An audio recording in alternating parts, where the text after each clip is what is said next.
Moi je m'appelle Maëlle, j'ai 20 ans et je suis en 3e année de licence d'histoire ici à l'UCO. Dans la licence d'histoire, on a principalement les majeurs, donc il y a de l'histoire grecque, l'histoire romaine, médiévale, moderne, contemporaine. Et à côté, on a tout ce qui est... on garde les langues, donc l'anglais, l'allemand, l'espagnol, si on en a envie, mais voilà, c'est proposé. On a aussi du latin et du grec pour ceux qui veulent. Et ce qui est bien, c'est qu'à côté, on a des mineurs. Donc les mineurs, c'est d'autres matières en fait, à côté qui vont permettre d'enrichir la formation. Donc moi, par exemple, j'ai pris lettres, mais il y a lettres, journalisme, culture et enjeux patrimoniaux, et ça c'est commun à plusieurs licences. On a aussi des matières qui nous permettent de préparer nos projets futurs.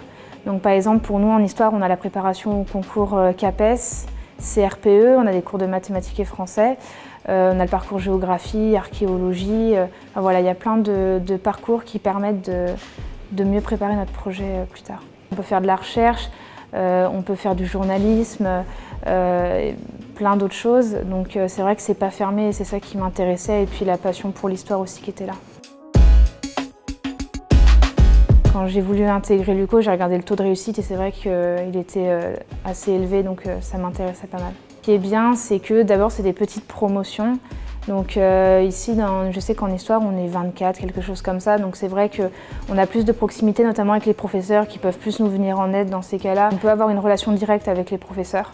Donc ça, c'est vraiment bien. Parce que même avec le personnel en général, avec les membres voilà, de la direction, du secrétariat ou même de la bibliothèque, c'est vrai que ce qui est bien par rapport à d'autres facs, c'est que voilà, on retient nos prénoms, ils se souviennent de nous, entre guillemets, il y a des bons services, donc non, ça c'est vraiment cool. Les atouts de cette formation, je dirais que d'abord on a de très bons professeurs qui sont passionnés. Il y a aussi la BU, la bibliothèque universitaire.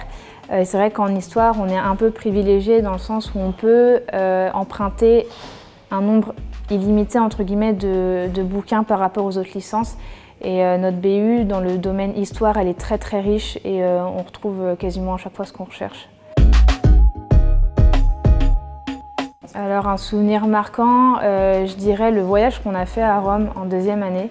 On est parti, donc moi j'étais en 2e année d'histoire et on est parti avec les 2e années de langue, donc certains, ceux qui faisaient italien.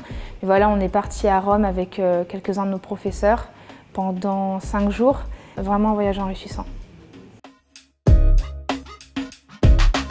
Pendant les 3 années, oui, chaque année on a des stages qui nous sont proposés, donc on peut faire des stages, généralement ça dure 3 semaines, un peu plus de 3 semaines, parfois 5. Et on peut le faire vraiment en France, ou on peut même le faire à l'étranger, ça c'est possible. Et on peut le faire vraiment où on veut, et ça nous est proposé chaque année. Donc ça c'est vraiment cool pour entrer un peu dans le monde professionnel. À ce niveau-là, il nous aide vraiment beaucoup. Le suivi est vraiment là et vraiment cool.